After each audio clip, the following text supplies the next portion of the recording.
সুন্দরবন, যার আক্ষরিক অর্থ হলো সুন্দর জঙ্গল বা সুন্দর বনভূমি। সুন্দরবন হলো বঙ্গোপসাগরের উপকূলবর্তী অঞ্চলে অবস্থিত একটি প্রশস্ত বনভূমি, যা বিশ্বের প্রাকৃতিক বিস্ময়গুলির মধ্যে অন্যতম। সুন্দরবন হলো বনের রাজা। সুন্দরবন হলো ভয় এবং ভক্তির সমন্বয়।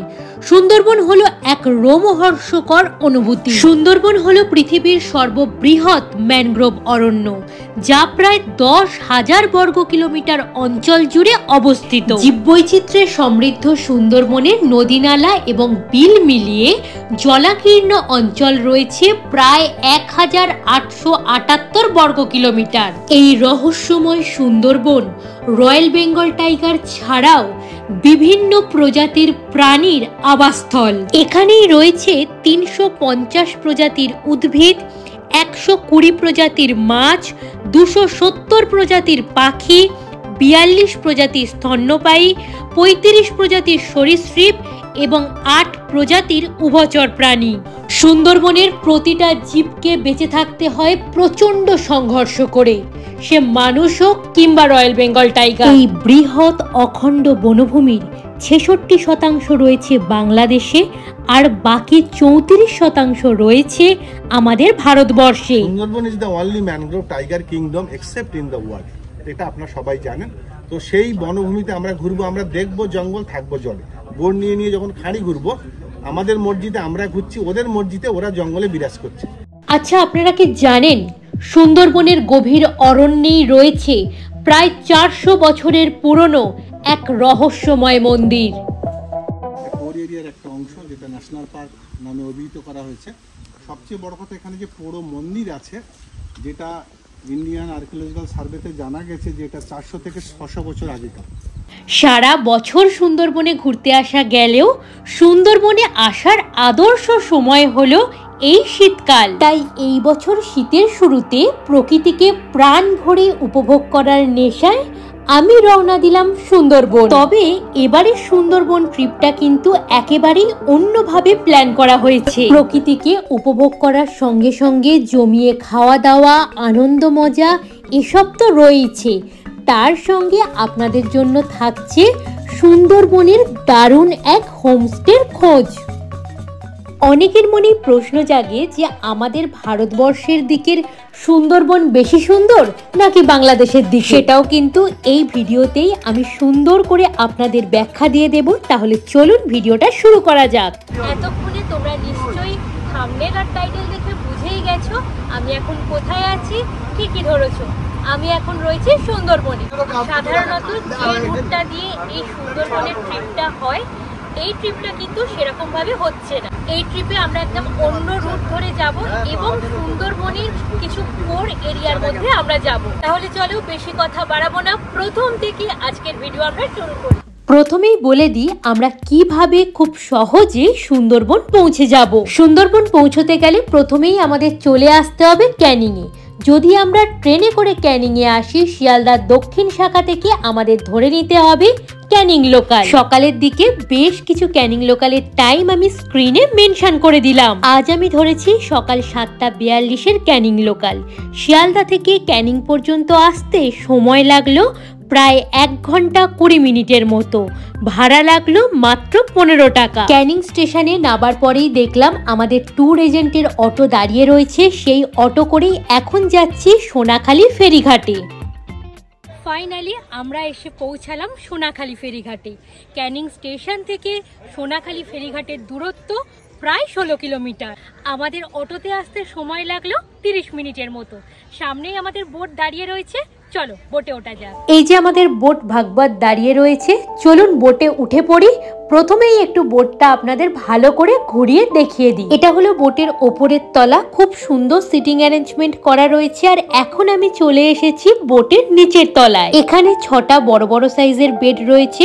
প্রতিটা বেডে বালিশ দেয়া আছে। আমাদের জার্নিটা তো বেশ অনেকক্ষণের, যদি কারো সব সময় ওপরে বসতে ভালো না লাগে সে নিচে এসে রেস্ট করতে পারে। বোটের নিচের তলাতেও জানলা রয়েছে, সেখান থেকেও কিন্তু খুব ভালো ভিউ পাওয়া যায়। এছাড়া এই নিচের তলাতেই রয়েছে চেঞ্জিং রুম এবং ওয়াশরুম। আমাদের বোট জাস্ট ছাড়লো।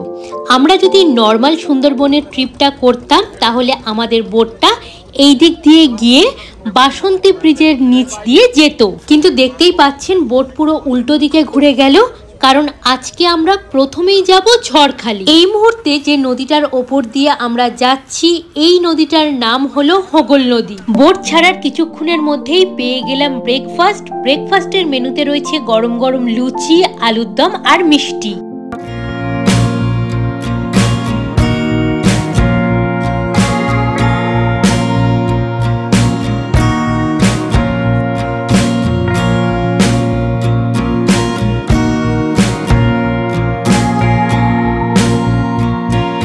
এখন নদীতে ভাটা শুরু হচ্ছে, দেখুন নদীর চড়ায় কত মাছ। যাই হোক, আমরা পৌঁছে গেছি ঝড়খালিতে। প্রথমেই আমাদের এই বাঁশের ছোট্ট সেতুটা পার করতে হবে। এই ঝড়খালিতেই রয়েছে সুন্দরবন ওয়াইল্ড অ্যানিম্যাল পার্ক। এখানে প্রবেশ করতে গেলে মাত্র 30 টাকা দিয়ে টিকিট কাটতে হয়। এছাড়া tiger rescue and release centre রয়েছে, এখানে অসুস্থ বাঘেদের চিকিৎসার জন্য আনা হয়। এখানে রয়্যাল বেঙ্গল টাইগার রয়েছে 3টে। এছাড়া প্রচুর কুমির, হরিণ, বাঁদর, ময়ূর, নানান রকম পাখি এখানে এলে আপনারা দেখতে পাবেন।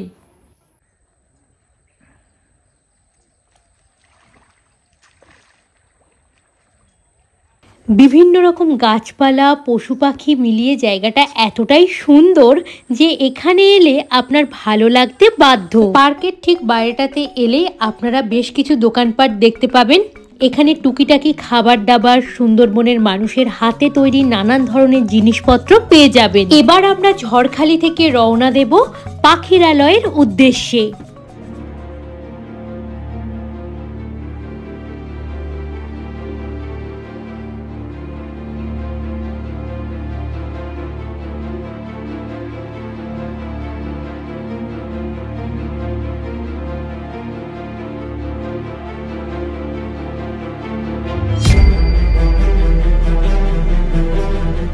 এই বৃহত্তর বনভূমি সুন্দরবন গঙ্গা এবং ব্রহ্মপুত্রের মোহনায় অবস্থিত। সুন্দরবনে সুন্দরী গাছ প্রচুর জন্মায়। অনেকে মনে করেন এই সুন্দরী গাছ থেকেই হয়তো সুন্দরবনের নামকরণ হয়েছে, আবার কেউ কেউ মনে করেন সমুদ্রবন থেকেও হয়তো এই সুন্দরবনের নামকরণ হতে পারে। বসে পড়েছি লাঞ্চ করতে।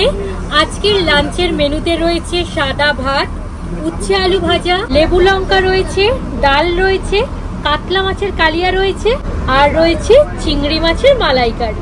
খাওয়া দাওয়ার তো একেবারে এলাহি আয়োজন। আমার লাঞ্চ কমপ্লিট হয়ে গেছে। সকাল থেকে এখনো পর্যন্ত যা যা খেলাম সবকিছুই ভীষণ টেস্টি ছিল। আর লাঞ্চ কমপ্লিট হতে না হতেই আমাদের হাতে ধরিয়ে দেওয়া হলো এক বাটি ফল। সুন্দরবন ট্রিপে গেলে আপনি একটা জিনিস লক্ষ্য করবেন, জঙ্গলের বাইরের দিকটায় কিছু লাইলনের নেট দিয়ে ঘেরা রয়েছে, যাতে তারা জঙ্গল থেকে বেরিয়ে নদী সাঁতরে ওপারে লোকালয়ে না যেতে পারে। এবার একটা বাঘকে সত্যি কি এই লাইলনের নেট দিয়ে আদেও আটকানো যায়? না, যায় না।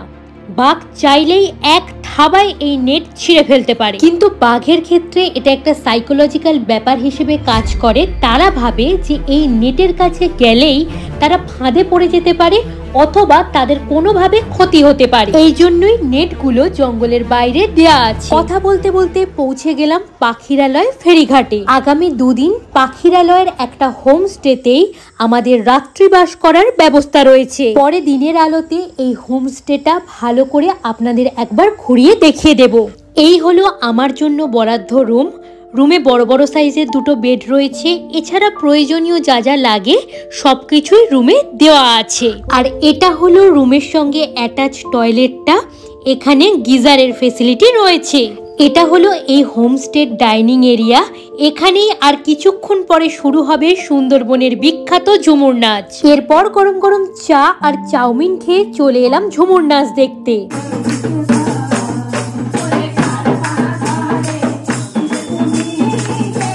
এনাদের অসাধারণ পারফরমেন্স দেখে মুগ্ধ হয়ে এনাদের সাথে কথা বলে জানতে পারলাম এনারা সুন্দরবনের অনেক দূরের দ্বীপ থেকে এসেছেন। পারফরমেন্স শেষে এনারা এই রাত্রেবেলা 2 ঘন্টা নৌকা করে জার্নি করে তারপর বাড়ি ফিরবে। সুন্দরবনের এই সমস্ত শিল্পীরা আমাদের যথেষ্ট মনোরঞ্জনের চেষ্টা করেছেন, তাই এক্সপ্লোর উইথ সায়ন্তনীর পক্ষ থেকে আপনাদের অসংখ্য ধন্যবাদ। আজকের ডিনারে রয়েছে জিরা রাইস, আলু পটলের তরকারি, আনলিমিটেড মাটন, যারা মাটন খাবে না তাদের জন্য পনির এবং স্যালাড। এই সব কিছু কিন্তু আমাদের প্যাকেজের মধ্যে ইনক্লুডিং। খাওয়া দাওয়াটা শেষ করে চলে এলাম নদীঘাটে।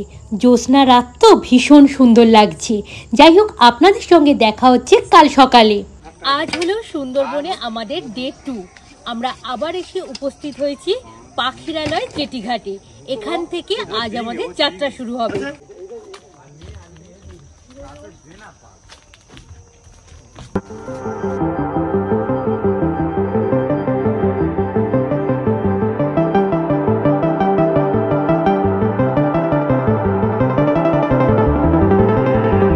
দ্বিতীয় দিনের প্রথম গন্তব্যে আমরা পৌঁছে গেলাম সজনেখালি ওয়াইল্ড লাইফ স্যাংচুয়ারিতে। সুন্দরবনের কোর এরিয়ায় যাওয়ার পারমিশন এখান থেকেই দেওয়া হয়। এখানে বিভিন্ন প্রজাতির পরিযায়ী পাখি, কচ্ছপ, বাঁদর, কুমির, গোসাপ, নানান প্রজাতির কাঁকড়া, বাঘ, হরিণ, বিভিন্ন বন্য প্রাণীর দেখা মেলে। এখানে একটা ওয়াচ টাওয়ার রয়েছে, আমি এখন সেই ওয়াচ টাওয়ারের ওপরেই দাঁড়িয়ে রয়েছি। দেখুন, এখানে মিষ্টি জলের পুকুর কাটা রয়েছে। বন্য প্রাণীরা যখন এখানে জল খেতে আসে তখন এই টাওয়ারের ওপর থেকে ওদের দেখতে পাওয়া যায়। এই সজনেখালি ওয়াইল্ড লাইফ স্যাংচুয়ারিটি 362 বর্গ কিলোমিটার অঞ্চল জুড়ে অবস্থিত। গুমতি এবং মাতলা নদীর সংযোগস্থলে এর অবস্থান। এই মুহূর্তে আপনারা যে কচ্ছপটা দেখছেন এর বাংলা নাম হলো বালিগড়। 1990 সালে সারা পৃথিবীতে এই প্রজাতির কচ্ছপ ছিল মাত্র 22টা। এই প্রাণীটা প্রায় বিলুপ্ত হয়ে যাওয়ার পথে চলে যাচ্ছিল। কিন্তু খুশির খবর এটাই, 1990 সালের পর থেকে এখন পর্যন্ত এই জাতীয় কচ্ছপের সংখ্যা সারা পৃথিবীতে প্রায় 900-র কাছাকাছি। তার মধ্যে আমাদের সুন্দরবনেই রয়েছে প্রায় 400টি। এই জাতীয় কচ্ছপগুলো আপনারা দেখতে পাবেন সজনেখালি অথবা দোবাকিতে। এই গাছটা হলো সুন্দরবনের বিখ্যাত সুন্দরী গাছ। সুন্দরবনের প্রায় 70% জুড়েই এই গাছের অবস্থান। আর এই গাছটার নাম হলো কাঁকড়া গাছ। সারা পৃথিবীতে টোটাল 12 প্রজাতির মাছরাঙা পাখি রয়েছে। তার মধ্যে আমাদের সুন্দরবনেই রয়েছে 9 প্রজাতির মাছরাঙা। এই জন্য সুন্দরবনকে বলা হয় মাছরাঙা স্বর্গরাজ্য। সজনেখালিতেই আমাদের ক্যামেরার লেন্সে ধরা পড়লো বাদামি ডানা বিশিষ্ট এই মাছরাঙা পাখিটি। এইটাকে বলা হয় কোর এরিয়া। এটা কাউকে অ্যালাউ করা হয় না এক্সেপ্ট নেতিধুপানি। Sundarban is the only mangrove tiger kingdom except in the world. এটা আপনারা সবাই জানেন। তো সেই বনভূমিতে আমরা ঘুরবো, আমরা দেখবো জঙ্গল, থাকবো জলে। বোট নিয়ে নিয়ে যখন খাঁড়ি ঘুরবো, আমাদের মসজিদে আমরা ঘুরছি, ওদের মসজিদে ওরা জঙ্গলে বিরাজ করছে। সেই সময় যদি কোনো অ্যানিম্যাল আসে আমরা দেখতে পাবো। একটা পাখিও কিন্তু আমাদের বোনাস। অন্য অন্য ড্রাই ফরেস্টে কি হয়, এলিফ্যান্ট সাফারি হয় বা জিপসিতে করে ঘোরা হয়, সেখানে জঙ্গলের ভিতর দিয়ে ঘুরি। আর এখানে সম্ভব নয়, যেই আসবেন ওই লঞ্চ বা বোটে করেই ঘুরতে হবে খাড়ি দিয়ে। আর অ্যানিম্যাল এত ঘন জঙ্গল দেখবেন, প্র্যাকটিক্যালি অ্যানিম্যাল ওর ভিতর দিয়ে ঘুরলে কিন্তু আমরা দেখতে পাচ্ছি না। হয়তো তারা আমাদের দেখছে, আমরা দেখতে পাচ্ছি।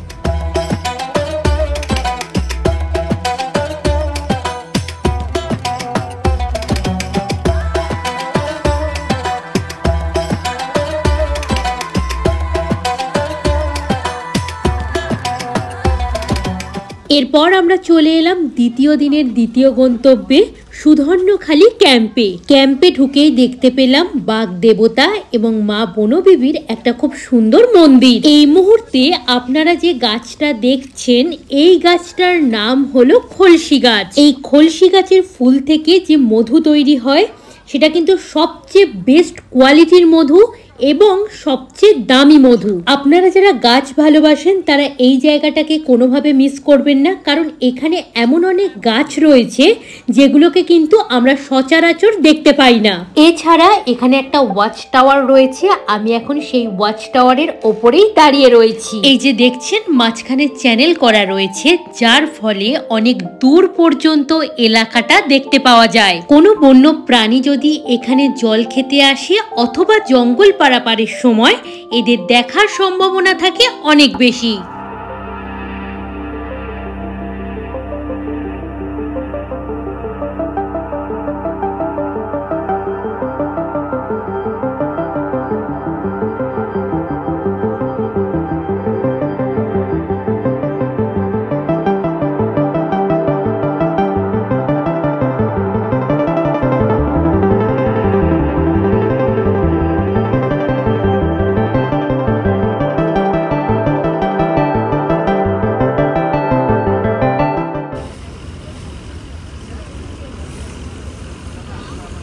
এই মুহূর্তে আমরা যে জায়গাটা ক্রস করছি এটাকে বলে পঞ্চমুখানি।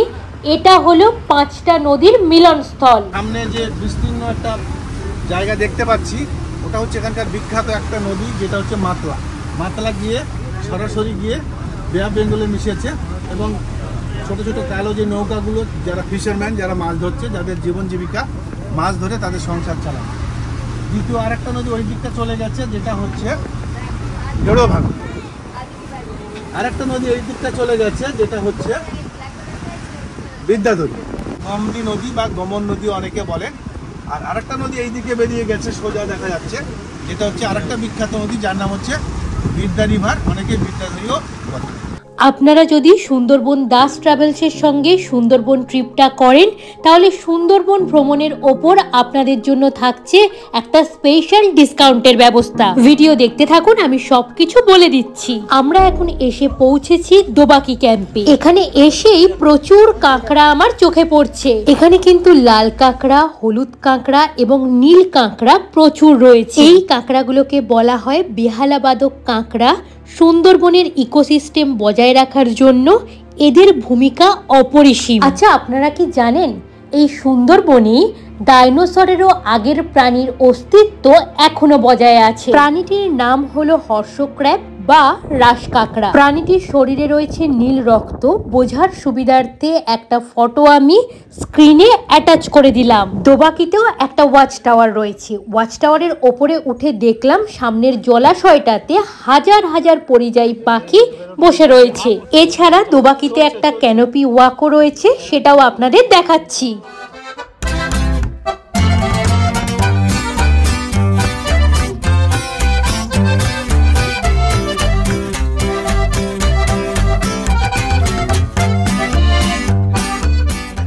এরপর আমাদের বোট ছুটলো নেতিধোপানির দিকে। সুন্দরবনের যে নর্মাল ট্রিপগুলো হয় সেটার মধ্যে কিন্তু নেতিধোপানি ইনক্লুডিং থাকে না। এই নেতিধোপানি সুন্দরবনের কোর এরিয়ার একটি অংশ। সজনেখালি থেকে প্রতিদিন মাত্র 10টা বোটকে নেতিধোপানিতে আসার পারমিশন দেওয়া হয়। আপনি যদি আপনার সুন্দরবন ট্যুর প্ল্যানে নেতিধোপানিকে অ্যাড করেন তাহলে কিন্তু ট্যুর কস্ট একটু বেড়ে যায়। এনারা হলেন সুন্দরবনের আরাধ্য দেবদেবী, মা বনবিবি এবং বাগদেবতা। জাতি ধর্ম নির্বিশেষে হিন্দু মুসলমান সবাই এনাদের পুজো করেন। কথিত আছে জঙ্গলে মধু সংগ্রহ করতে যাওয়ার সময় অথবা মাছ কাঁকড়া ধরতে যাওয়ার সময় যদি এনাদের পুজো করে যাওয়া যায় তাহলে জঙ্গলের বাঘের হাত থেকে রক্ষা পাওয়া যায়। এই নেতিধোপানিতে গভীর জঙ্গলে রয়েছে প্রায় 400 বছরের পুরনো একটি মন্দির। মন্দির বলতে এখন শুধু মন্দিরের ধ্বংসাবশেষই রয়েছে, মন্দিরের একদম সামনে পর্যন্ত যেতে দেওয়া হয় না। খুব কম সংখ্যক টুরিস্ট এখানে আসেন, তার কারণ এটা কোর এরিয়ার একটা অংশ, যেটা ন্যাশনাল পার্ক নামে অভিহিত করা হয়েছে। সবচেয়ে বড় কথা, এখানে যে পুরো মন্দির আছে, যেটা ইন্ডিয়ান আর্কিওলজিক্যাল সার্ভেতে জানা গেছে যে এটা 400 থেকে 600 বছর আগেকার। এবং যেহেতু ওই মন্দিরের কাছে সবাইকে যেতে দেওয়া হয় না, কিন্তু অনেকটা কাছে যাওয়ার বন্দোবস্ত ফরেস্ট ডিপার্টমেন্টে করেছেন বর্তমানে। এবং তার কয়েকটা ইট এবং সেই মন্দিরের কয়েকটা পার্ট এখানে রাখা আছে, যেটা অনায়াসে দেখলে আমরা বুঝতে পারি যে এটা বর্তমানে নয়, এটা অনেক অনেক আগেকার। তো এটা প্রমাণিত সুন্দরবনে যে প্রকৃতপক্ষে বেহুলা লক্ষিন্দর তার মানে বেহুলা তার স্বামীর প্রাণ ফিরিয়ে পাওয়ার জন্য এখানে এসেছিল। এটা একটা মাইথোলজিক্যাল স্টোরি। আমাদের গর্বের সুন্দরবন 1997 সালে 6 ডিসেম্বর ইউনেস্কো বিশ্ব ঐতিহ্যবাহী স্থান হিসেবে স্বীকৃতি লাভ করে। যে রুট ধরে আমরা নেতিধোপানিতে এলাম, ফেরার সময় কিন্তু আমরা সেই রুটটা ধরে ফিরবো না। ফেরার সময় আমরা ছোট ছোট খাঁড়ি ধরার চেষ্টা করব, কারণ ভাটা অলরেডি শুরু হয়ে গেছে। আর এই ভাটার সময়তেই বন্য প্রাণী দেখার সম্ভাবনা থাকে সবচেয়ে বেশি। সবুজ বাদাবনে ভরা সুন্দরী সুন্দরবন আমাদের মতো ভ্রমণ পিপাসু মানুষের কাছে সবসময় আকর্ষণীয়। সুন্দরবনকে ঘিরে রয়েছে অসংখ্য নদী, খাঁড়ি, শতাধিক বদ্বীপ, অসংখ্য বন্য প্রাণ আর ঘন সবুজ ম্যানগ্রোভ।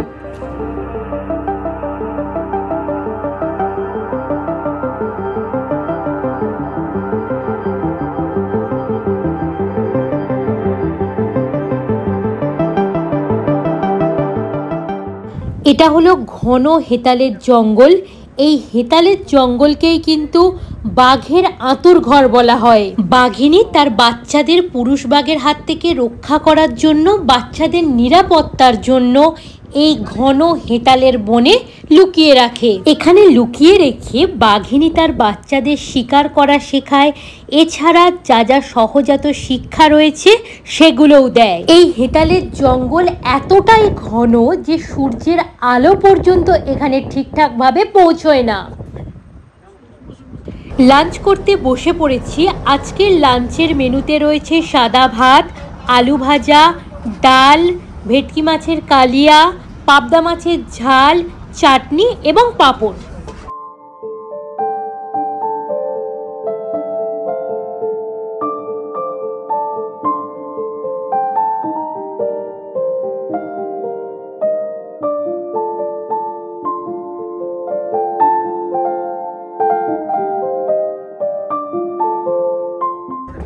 বেশ অনেকটা দূর চলে আসার পরে আমরা দেখতে পেলাম বাঘের পায়ের ছাপ। গাইড আঙ্কেল অনুমান করলেন বাঘ আশেপাশের জঙ্গলে থাকলেও থাকতে পারে। বোট নিজের মতো চলতে লাগলো, আর আমাদের তীক্ষ্ণ নজর রইল দুপারের ঘন জঙ্গলের দিকে।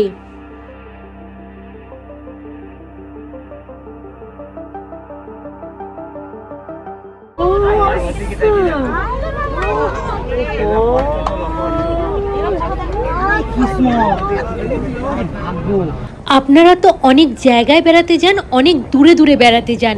আমি আপনাদের প্রত্যেককে রিকোয়েস্ট করব, আপনারা একবার হলেও সুন্দরবনে আসুন, আপনাদের ভীষণ ভালো লাগবে।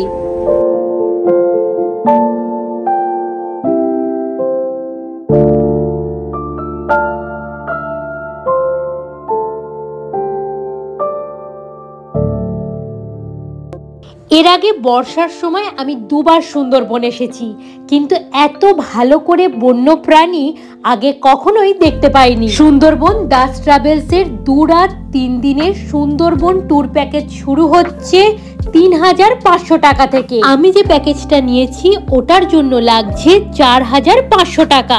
সবেমাত্র সূর্যাস্ত হয়েছে। আমাদের গাইড আঙ্কেল দেখালেন দূরের একটা ডালে বসে রয়েছে বাফি ফিশ আউল। এই পেঁচাটিকে অনেকে মালয় পেঁচাও বলে থাকেন।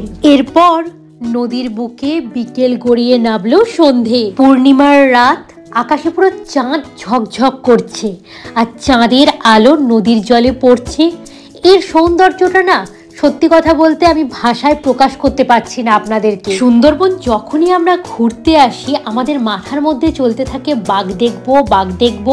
এই করতে করতে সুন্দরবনের পরতে পরতে যে প্রাকৃতিক সৌন্দর্য আর রহস্য লুকিয়ে রয়েছে, সেটাকেই কিন্তু ফিল করতে একদম ভুলে যাই। যাই হোক, পাখিরালয়ে আমরা ফিরে গেছি, এবার ডিনার করে ঘুমিয়ে পড়বো। Good morning everyone. সকাল সকাল ঘুম থেকে উঠে পড়েছি।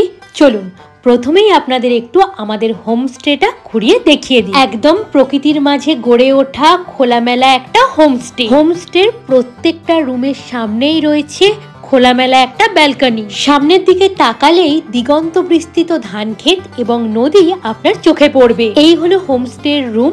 প্রতিটা রুমে 4 জন করে থাকার ব্যবস্থা রয়েছে। এই হোমস্টেটার নাম হলো পরিযায়ী হোমস্টে।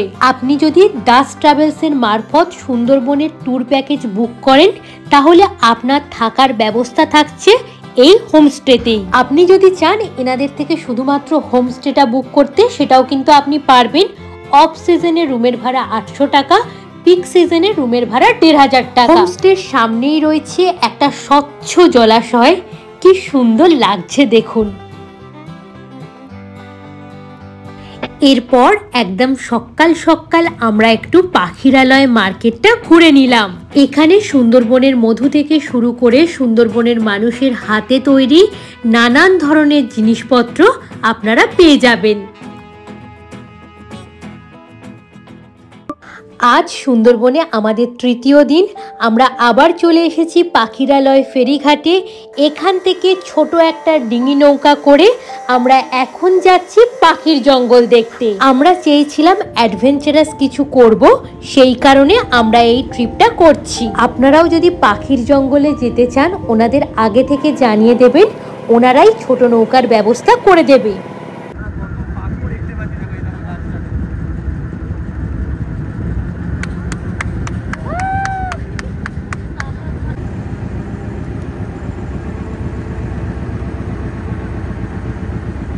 পাখির জঙ্গলে পাখি দেখতে চাইলে চেষ্টা করবেন ভাটার সময়ে আসার, কারণ জোয়ারের সময় জল কিন্তু অনেকটাই বেড়ে যায়। নদীর চরে যে পাখিগুলো বসে রয়েছে সেগুলো কিন্তু জোয়ারের সময় যদি আপনি আসেন তাহলে কিন্তু দেখতে পাবেন না। কেন জানি না মনে হচ্ছে এই পাখির জঙ্গলে না এলে হয়তো আমার এই সুন্দরবন ট্রিপটা কমপ্লিটই হতো না। যেহেতু ভাটা চলছে আমরা এক জায়গায় নৌকা থামিয়ে নামলাম। ছুরির ফলার মতো শ্বাসমূল পায়ে গেঁথে যাচ্ছে, পা অনেকটা করে কাদায় দেবে যাচ্ছে, তার উপর জঙ্গলের একটা থমথমে পরিবেশ, সব মিলিয়ে একটা আলাদাই অনুভূতি। এ সত্যি এক লাইফ টাইম এক্সপিরিয়েন্স। পাখির জঙ্গলে বড় বোট ঢোকে না, আসলে আপনাকে এরকম ছোট নৌকা নিয়েই আসতে হবে। ছোট নৌকাতে 10 জন ওঠা যায়। ছোট নৌকার জন্য এক্সট্রা 1500 টাকা দিতে হবে। আর হ্যাঁ, এই জঙ্গলে কিন্তু কোনো ভয়ের ব্যাপার নেই।